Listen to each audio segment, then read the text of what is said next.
Bienvenue à aventuriers et aventurières. Nous sommes ravis de vous accueillir dans ce nouvel épisode du podcast Changer d'horizon, podcast rempli de voyages, de découvertes et d'aventures. Ici, nous sommes tous réunis par cette soif d'explorer le monde et de vivre des expériences inoubliables. Si le site pvtis.net vous partage déjà de nombreux témoignages et conseils pour une expérience unique grâce au programme Vacances-Travail, on a eu envie de vous offrir des expériences de vie audio à travers ce podcast. Donc si vous cherchez une petite dose d'évasion, installez-vous confortablement et préparez vos oreilles à être transportés dans des contrées lointaines à travers le récit d'une personne qui a osé vivre pleinement l'expérience du PVT. Que vous soyez déjà familiarisé avec le concept ou curieux d'en apprendre plus, vous êtes au bon endroit. Alors let's go, l'aventure commence maintenant.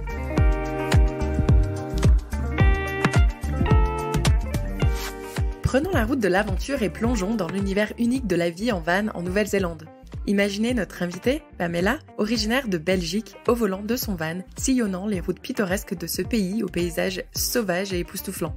Véritable exploratrice de l'inconnu, Pamela nous dévoilera tous les secrets de ce mode de vie en Nouvelle-Zélande, depuis les meilleurs spots pour passer la nuit jusqu'aux conseils pratiques pour une expérience en toute sécurité et sérénité.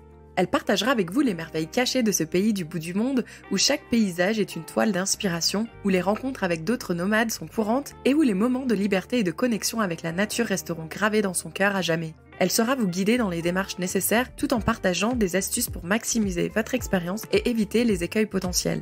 Attention à vous, amoureux de grands espaces ou nomades dans l'âme, car vous allez certainement ressentir l'appel de la nature où chaque kilomètre parcouru vous rapproche un peu plus de la liberté ultime et vous ouvre les portes d'un monde de possibilités pour vivre vos rêves les plus fous. Salut à toi Pamela. Coucou. Pamela, quel est le mot que tu as choisi de me dire aujourd'hui qui va résumer ton expérience en tant que PVTiste ? Je pense que ça va vraiment être le mot surprenant. Parce qu'il n'y a rien qui s'est passé comme prévu. Eh ben écoute, alors ça c'est un bon teasing, clairement, donc hâte d'écouter la suite. Donc Pamela, tu as eu il y a quelques jours 28 ans et ça fait déjà 3 ans que tu vis en Nouvelle-Zélande. Peux-tu nous dire combien de temps sur ces 3 années tu as vécu dans ton van ? Alors je pense que combiné sur les 3 ans, ça s'accumule à plus ou moins 1 an. 1 an de vie en van. Ok, donc un tiers de ton expérience en Nouvelle-Zélande, du coup, était dans ton van. Est-ce que tu avais déjà expérimenté ce mode de vie avant d'arriver là-haut ? Non, pas du tout. Je voyageais assez souvent, mais c'était jamais en van, quoi. Dis-nous, comment tu t'es préparée déjà, même avant de partir de la Belgique, comment tu t'y es préparée ? Est-ce que tu as lu des informations sur des sites et écouté des podcasts ? Raconte-nous tout. Moi, comment je me suis préparée ? En fait, j'avais une idée générale de ce que je voulais faire et je m'étais dit, ben voilà, je veux une voiture où je peux vivre dedans parce que je pense que ça apporte quand même pas mal de liberté. Donc, c'était un peu mon idée générale. Maintenant, j'avais pas trop de critères au niveau de la taille, des équipements, etc. Je voulais juste la possibilité, en fait, de vivre dans ma voiture. Et je pense que, en fait, grâce à ça, ça m'a donné beaucoup plus de liberté, beaucoup plus de choix, en fait, de pas vraiment avoir de critères. Et donc, j'étais pas super renseignée. Je savais les bases, je savais qu'il y avait self-contained, not self-contained. Je savais qu'il y avait des règles. Je savais que, voilà, il y avait quand même un gros business de van en Nouvelle-Zélande. Mais c'était à peu près tout. Je voulais plutôt voir comment ça se passait sur place, en fait. Est-ce que du coup, tu avais quand même mis un peu d'argent de côté avant d'arriver là-haut ? Oui, c'est vrai que j'avais beaucoup lu le guide des PVTistes, des petites interviews sur le site. Et donc, je m'étais dit que j'allais économiser le plus possible. Je savais que j'avais pas le budget pour un gros van. Moi, je suis partie en Nouvelle-Zélande avec plus ou moins 8 000 €. Donc, clairement, c'est pas le budget non plus pour un gros van. Et donc, j'étais plutôt partie dans l'optique d'avoir une voiture aménagée.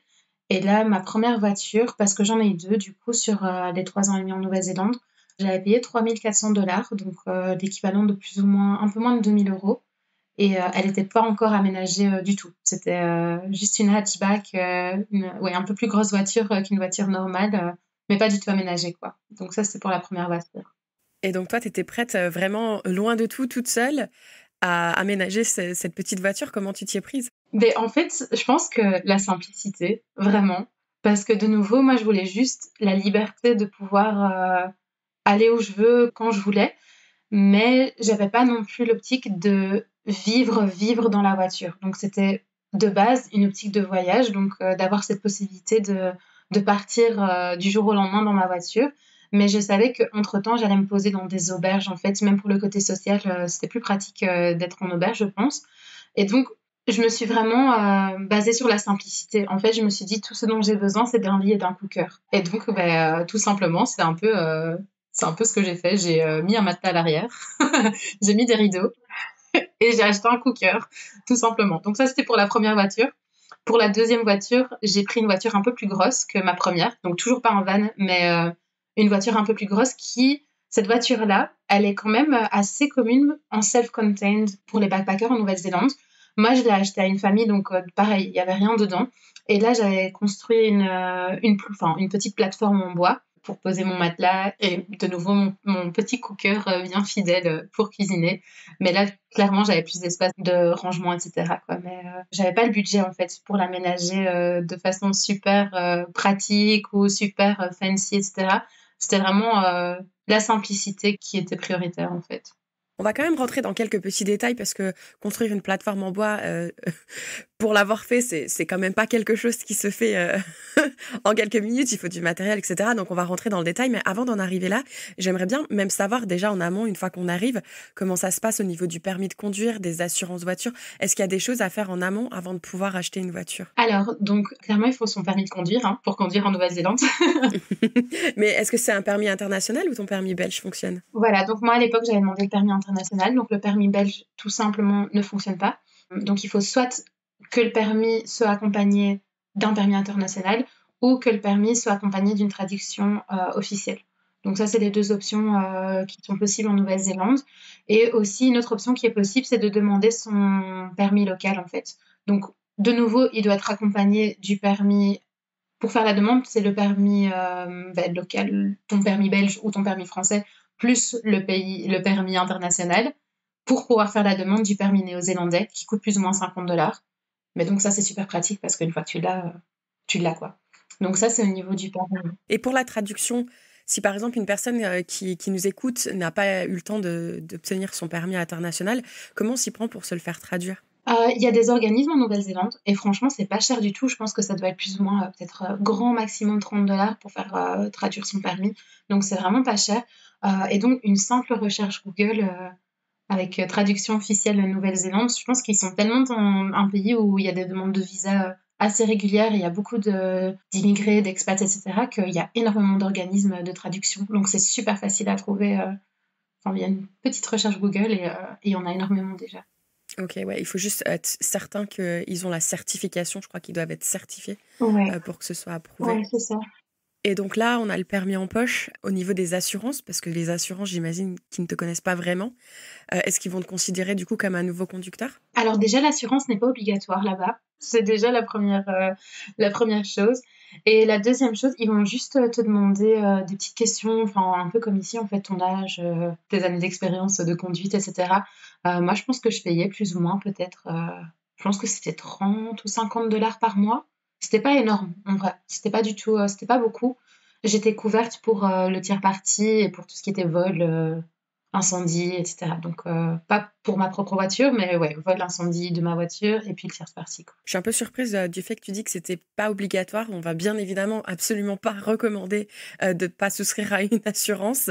Surtout que toi, je crois qu'il t'est arrivé des petites coquilles qui, du coup, ça t'a bien servi d'avoir une assurance. Ben oui et non, en fait, parce qu'à chaque fois, c'est des pannes. Donc, l'assurance n'a pas vraiment aidé. Donc, j'ai jamais fait intervenir l'assurance. Par contre, moi, ce qui m'a aidé et ce que je recommande vraiment, c'est une assistance, comment on appelle ça ici, enfin, en français, les petites assistances de route, en fait. Donc, ça, c'est un organisme qui s'appelle AA. Et on peut souscrire à cette assistance. Il y a différents types. Donc, il y en a enfin, voilà, des packages un peu plus importants que d'autres. Je pense que c'est aussi plus ou moins une soixantaine de dollars, mais là, c'est à l'année. Donc, franchement, ça vaut clairement la peine. Et on peut les appeler 24 heures sur 24 si notre batterie est en panne, si on n'a plus d'essence, si on a une panne. Et ils viennent nous aider, ils nous envoient un mécano sur place. Bon, bien sûr, le mécano, après, s'il fait des réparations, on va devoir le payer. Mais l'assistance même, on la paye pas. Donc ça, c'est super pratique. Et ça m'a été utile 2 fois. Oui, parce qu'ils peuvent même venir te remplacer un pneu crevé. Je parle en connaissance de cause. Donc, c'est super pratique. Et ils arrivent super rapidement en général. Ouais, ouais, clairement. Et en plus, en Nouvelle-Zélande, ben, voilà, c'est quand même parfois on est au milieu de nulle part, donc c'est quand même pratique de l'avoir, quoi. Ok, donc là, maintenant qu'on a abordé l'aspect assurance, maintenant on va aborder l'aspect achat voiture qui, je sais pas toi, mais moi je sais que c'est toujours quelque chose qui me stresse de devoir acheter une voiture parce qu'il y a beaucoup de choses à prendre en considération et je m'y connais pas trop. Donc comment t'as fait toi justement pour t'y prendre?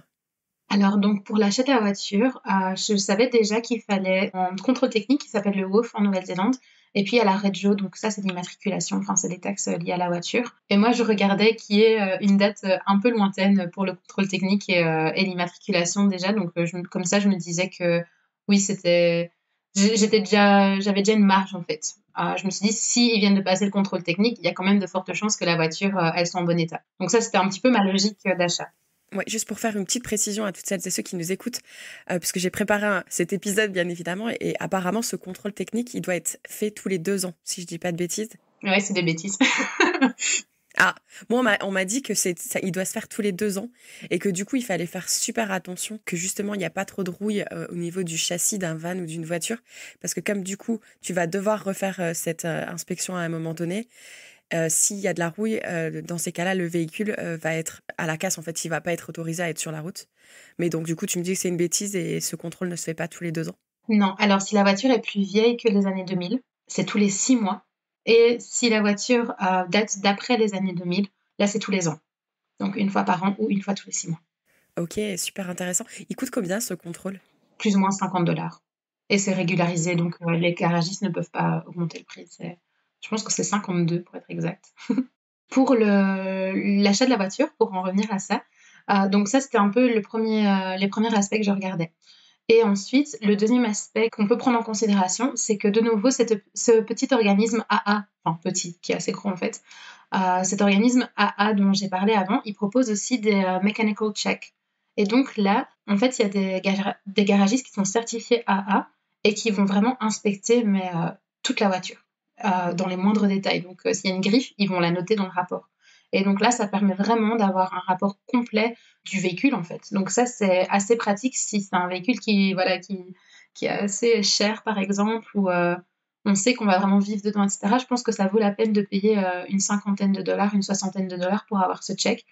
Moi je l'avais pas fait parce que le feeling était très bien passé avec la personne à qui j'ai acheté la voiture. Donc voilà, je pense qu'il faut aussi suivre son instinct et je me suis dit que la personne avait l'air très honnête et au final c'était vrai. Les deux voitures que j'ai achetées, franchement, à chaque fois ça a été nickel. Donc j'ai jamais fait ce check. C'est quelque chose qu'on peut considérer en tout cas. Ce check, est-ce que du coup, si tu le recommandes de le faire, est-ce que tu le fais avant l'achat ou une fois que tu l'as acheté? Non, tu peux le faire avant. Et les propriétaires, ils sont assez, en général, assez OK d'emmener justement la voiture dans ce garage pour qu'elle subisse ce check. Ouais, en général, c'est vraiment quelque chose qui se fait assez fréquemment. Donc ils sont vraiment. Enfin voilà, c'est pas un souci de l'emmener. Il y a même, bon ça c'est un peu plus rare, mais il y a même des propriétaires qui sont, enfin des vendeurs qui vont proposer eux-mêmes de payer ce check. Donc parce que eux après peuvent le récupérer si jamais la voiture t'intéresse pas, ils ont le check en fait.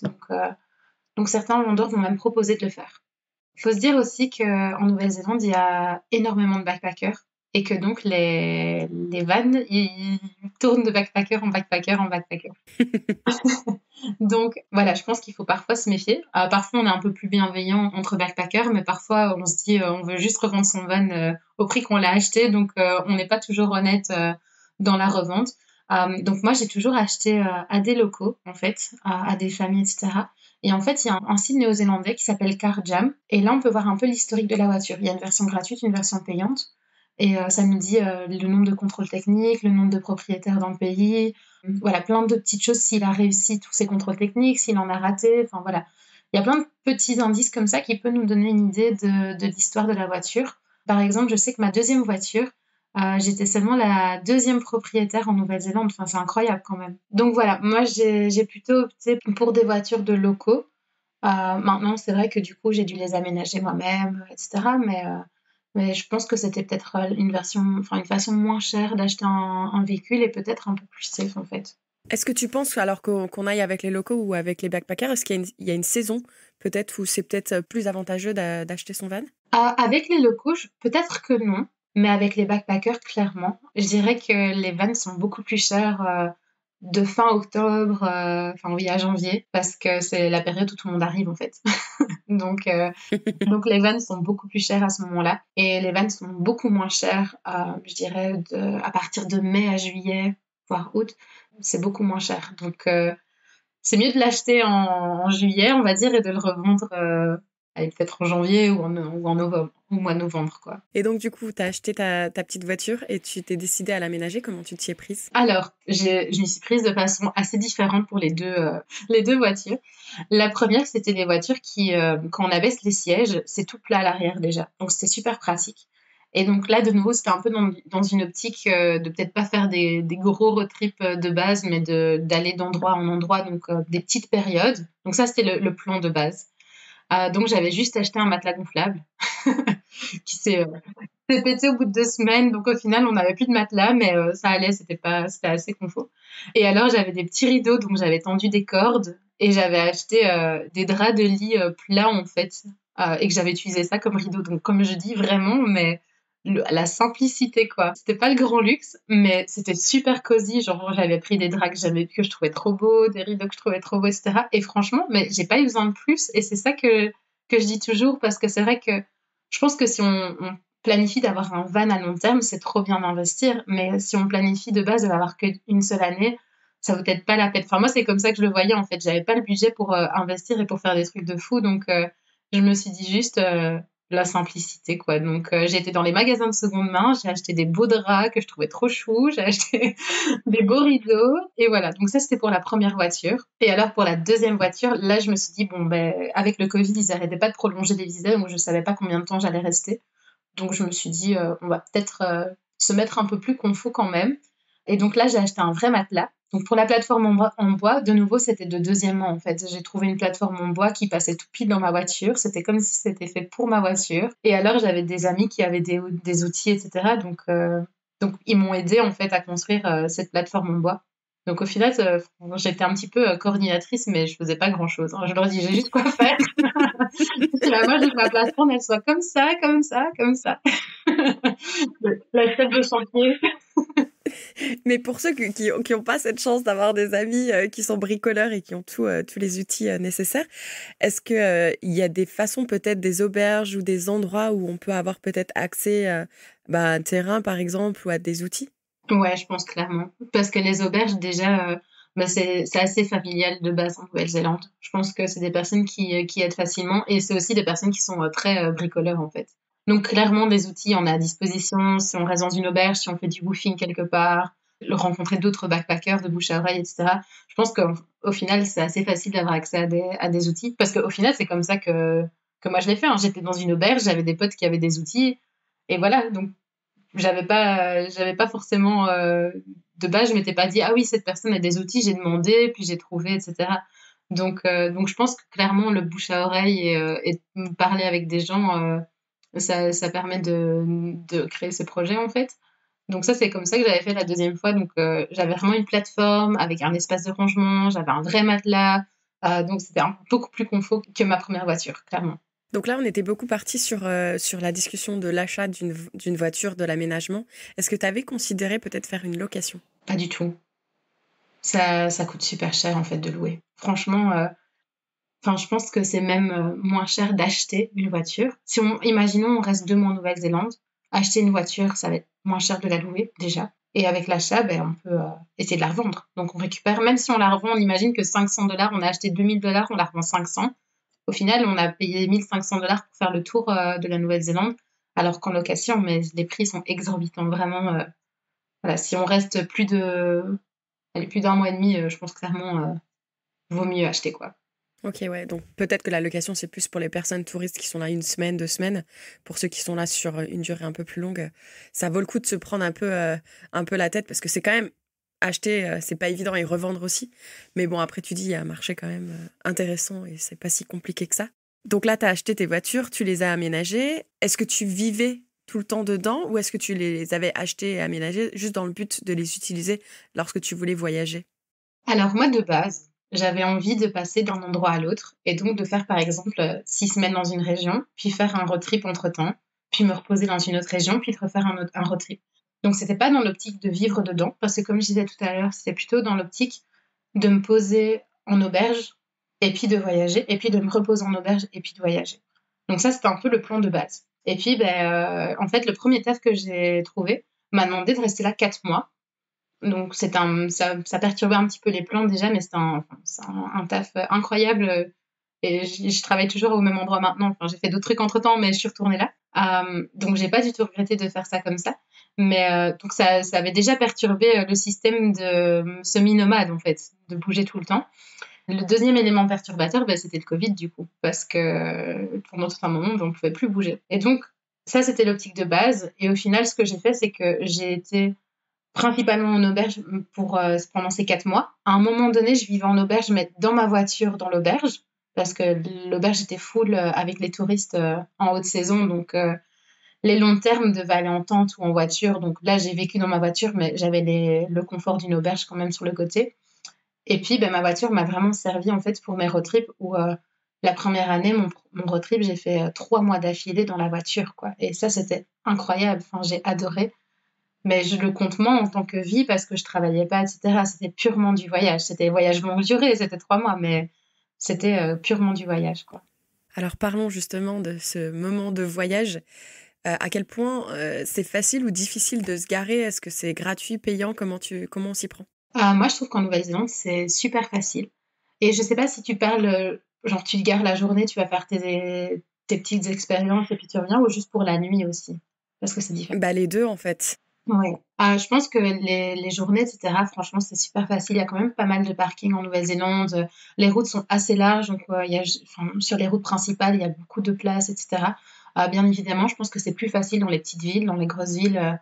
J'opte souvent pour des parkings payants parce que c'est juste plus simple en fait que de bouger, sauf si on a un camp à l'extérieur et qu'on peut aller à pied, voilà. Mais c'est quand même assez facile de se garer en Nouvelle-Zélande. Par contre, pour la nuit, il y a toujours le dilemme en fait de self-contained ou non-self-contained en Nouvelle-Zélande. Donc la différence, c'est que il y en a une qui est autosuffisante, je pense, et l'autre qui ne l'est pas. Moi, j'ai toujours voyagé en ne l'étant pas. Et c'est vrai que quand on l'est, on a accès à beaucoup plus d'endroits. On peut se garer à beaucoup plus d'endroits. Il y a beaucoup plus de camps qui sont gratuits. Et donc, ça nous rajoute une liberté. Mais moi, personnellement, le fait de ne pas être self-contained, ça m'a jamais empêché de voyager, de trouver des endroits soit gratuits, soit low cost. Voilà, c'est une façon de voyager différente parce que c'est vrai qu'on doit faire un peu plus attention. Enfin, il faut vraiment s'assurer que l'endroit accepte les non-self-contained. Mais ça, c'est très bien affiché. Mais ça m'a jamais empêché de voyager. Et alors, la façon dont je trouvais des endroits où rester, c'est via l'application Campermate, où là, justement, on peut choisir self-contained, non self-contained, etc. Et il donne tous les choix de la région, en fait. Donc, voilà, on voit clairement quand on choisit l'un ou l'autre qu'il y a beaucoup moins d'options pour non self-contained, mais il y en a quand même pas mal. Et comme je dis, ça m'a jamais empêché de voyager en n'étant pas autosuffisante. Donc Pamela elle donne plein de conseils et plein de liens, vous inquiétez pas, ils sont dans la description de cet épisode pour qu'ils soient disponibles et facilement accessibles. Et c'est quoi la différence j'imagine que c'est une différence de budget entre les deux. Est-ce que c'est élevé cette différence? Ouais, franchement, je dirais que ma voiture, ma plus récente, comme je disais, c'est une voiture qui est assez commune pour les backpackers et qui existe beaucoup en self-contained. Moi, je l'ai acheté à des locaux en non-self-contained. Je l'ai payé 1 500 $. Donc, je pense que c'est l'équivalent de peut-être un peu moins de 1 000 €.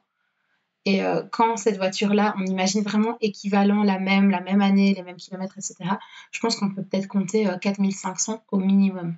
Je trouvais que ça valait pas forcément la peine de mettre le prix en plus. Mais voilà, ça c'est de nouveau, c'est ma vision parce que je m'adapte assez facilement et ça me dérangeait pas de peut-être faire un peu plus de kilomètres ou de payer une nuit de temps en temps à 10 $, enfin même pas 10 $, parfois 5 $.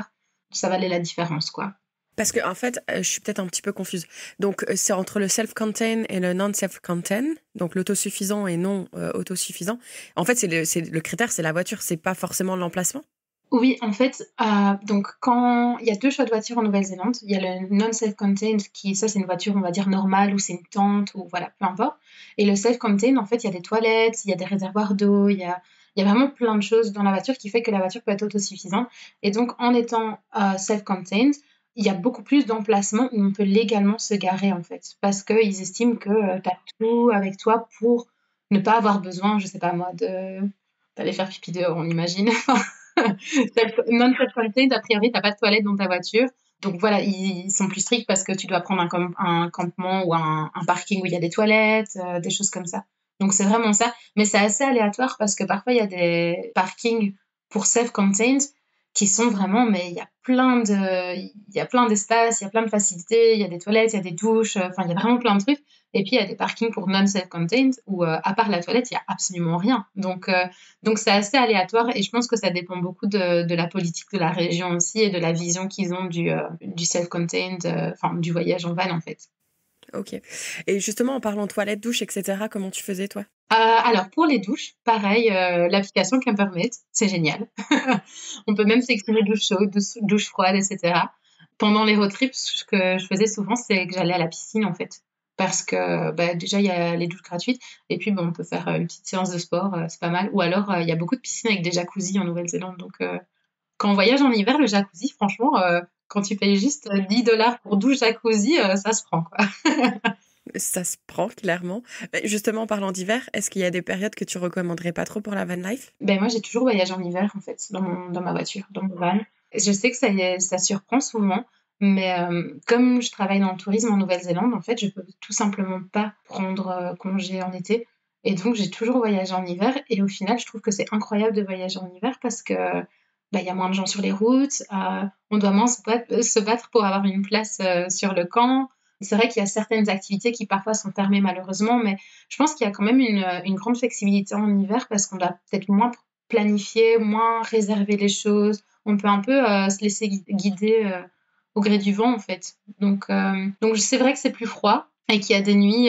Il y a une nuit, je me suis réveillée, j'avais du verglas dans ma voiture.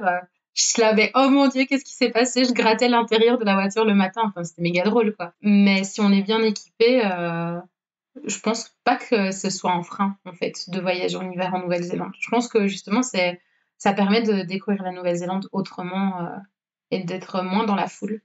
Ok. Donc toi, tu t'es jamais réveillée au milieu de la nuit en mode, moi, mais j'ai trop froid, mais qu'est-ce que je fais là? Si, je me suis quand même réveillée 2, 3 fois, mais je pense que c'est pas la majorité du temps. Franchement, si c'est arrivé 5 fois sur un an de vie en voiture, enfin de vie en van, c'est beaucoup, quoi. Est-ce que l'essence est chère sur place? Oui, elle est quand même assez chère. Pour le moment, elle tourne autour de quoi? Pour le moment, je pense qu'elle était à plus ou moins 2,60 dollars, du coup.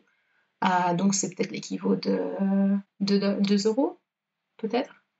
2,10 €. Donc, en fait, je dis qu'elle est chère parce que j'ai vu la différence entre pré, pendant et après Covid, en fait. Juste, le tout juste après, elle était vraiment pas chère, mais genre vraiment pas chère du tout. Et là, cette dernière année, surtout, ça a augmenté, mais de façon folle. Il y a des endroits où ça dépassait le 3 dollars. Maintenant, ça recommence à diminuer. Donc ça, c'était vraiment, c'est assez cool. Mais on voit quand même la différence, en fait. Donc c'est pour ça qu'elle est chère. Donc à prendre en compte dans son budget.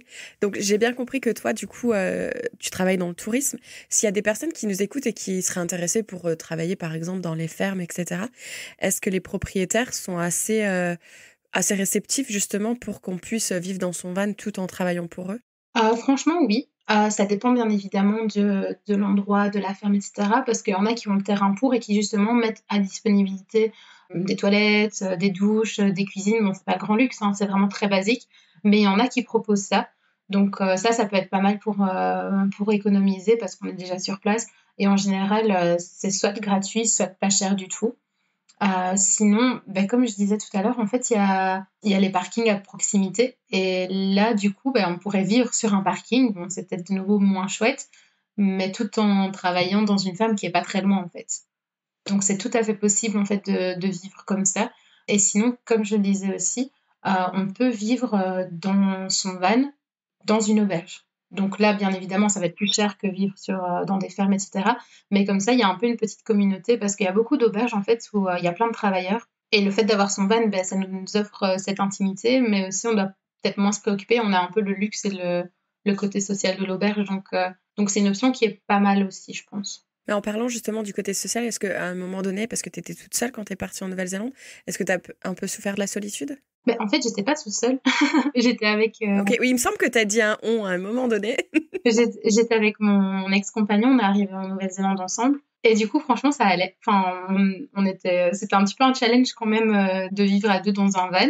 Surtout que, comme je disais, au final, moi, c'était plutôt, ça tend plus vers une voiture que vers un van. Donc, c'était assez à l'étroit pendant nos voyages. Mais j'ai quand même fait des road trips toute seule aussi. Et donc, j'ai vécu les deux. Enfin, j'ai connu les deux. Et j'ai aussi fait des road trips avec des potes. Donc, voilà, j'ai un peu eu un mix.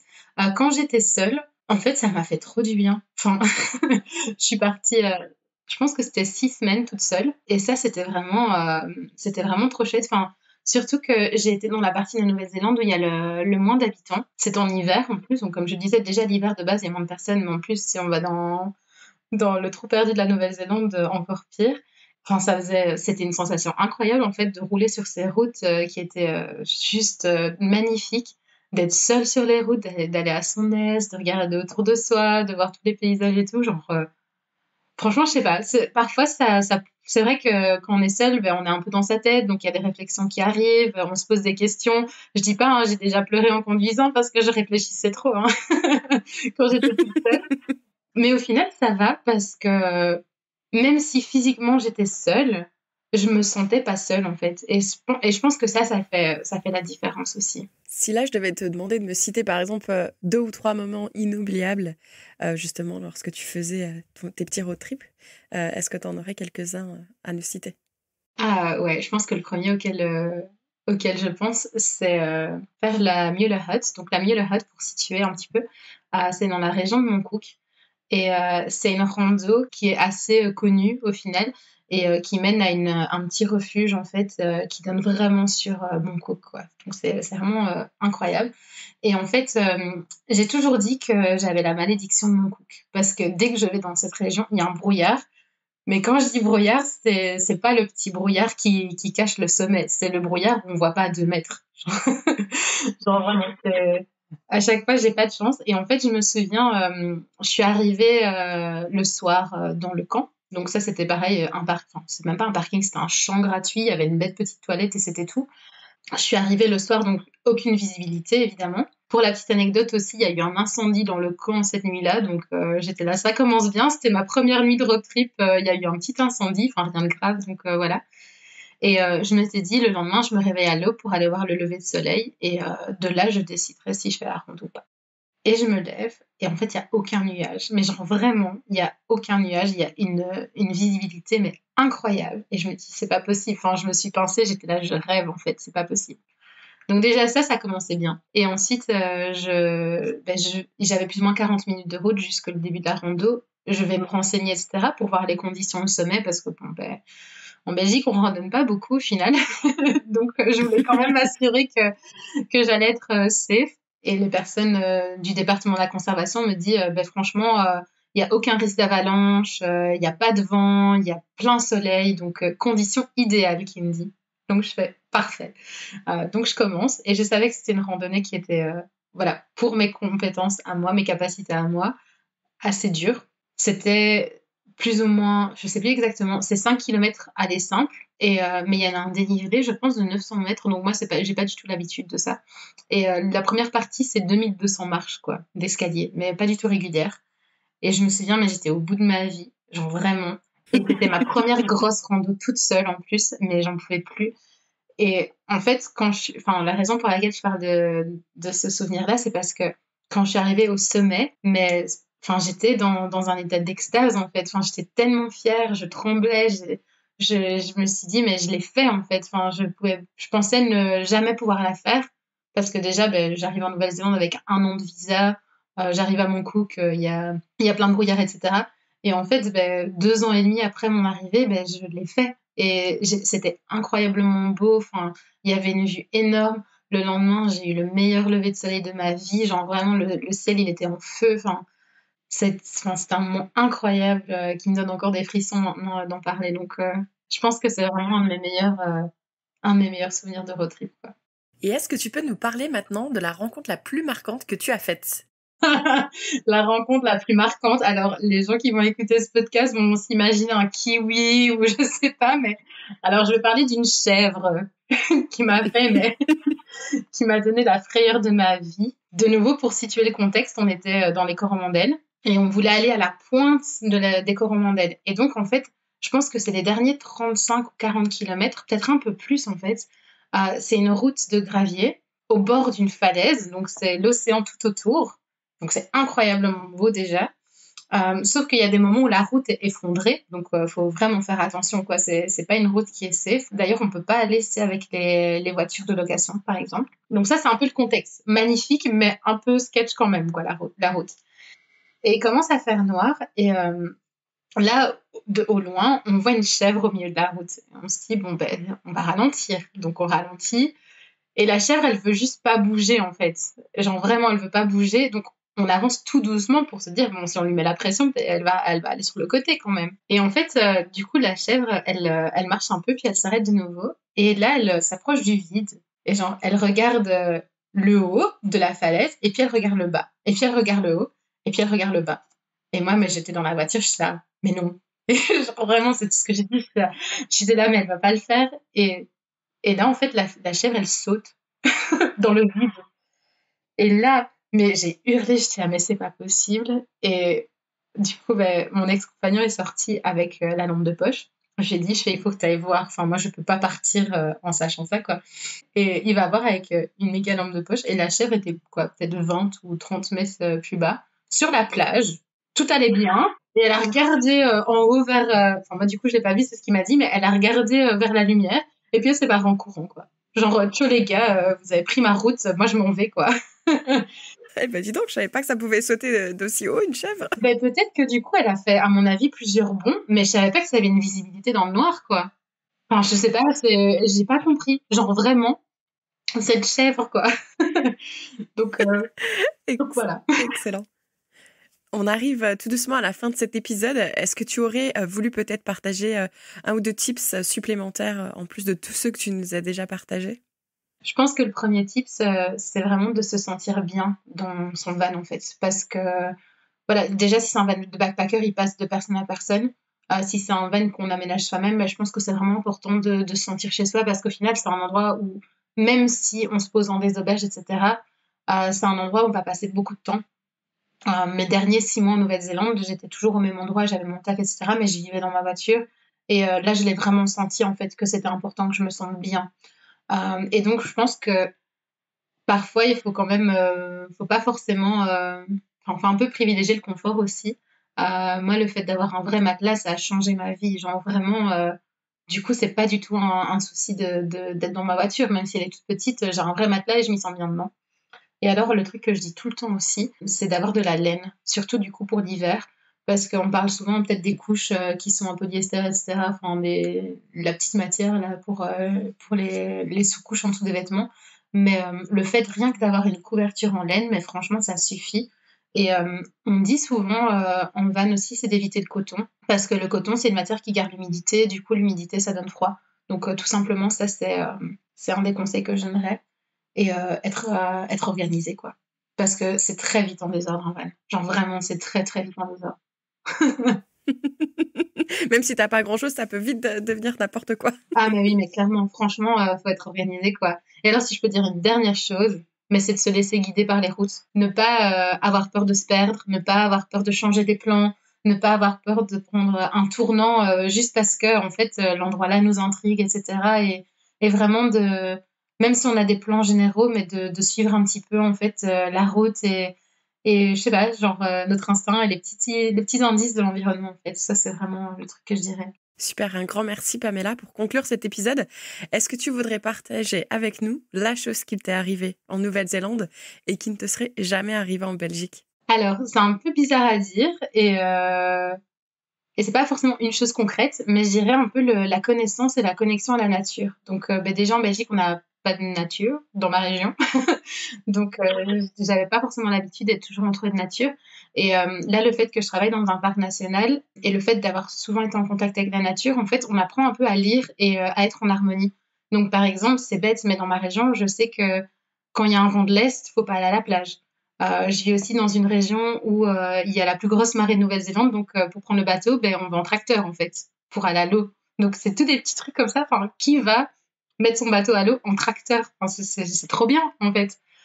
Donc toutes ces petites choses comme ça, lire, enfin pouvoir s'orienter avec les étoiles, enfin de nouveau c'est bête, hein, mais en Belgique on voit presque pas les étoiles, enfin il y a trop de nuages.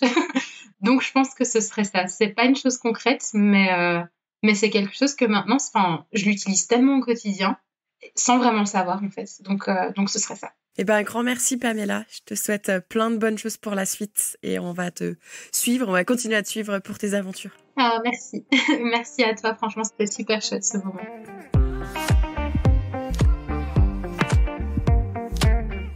Vous êtes arrivés à la fin de cet épisode et on vous en remercie, mais attendez, ne partez pas encore. Permettez-nous de vous rappeler à quel point votre soutien compte pour nous. En vous abonnant à notre chaîne de podcast, vous serez les premiers à être informés de chaque nouvel épisode qui sortira et vous ne manquerez plus jamais une minute de notre contenu. Et si vous avez aimé cet épisode, pourquoi ne pas laisser 5 étoiles et un commentaire sympa ? Vos retours nous inspirent à continuer à créer du contenu avec des pays et des sujets qui vous intéressent. Ça nous aide également à toucher de nouvelles oreilles curieuses. Vous faites partie intégrante de notre communauté, alors s'il vous plaît, prenez une minute pour vous abonner, laissez vos étoiles et écrivez-nous un commentaire. Rendez-vous au prochain épisode et d'ici là, on se retrouve sur notre site internet pvtis.net.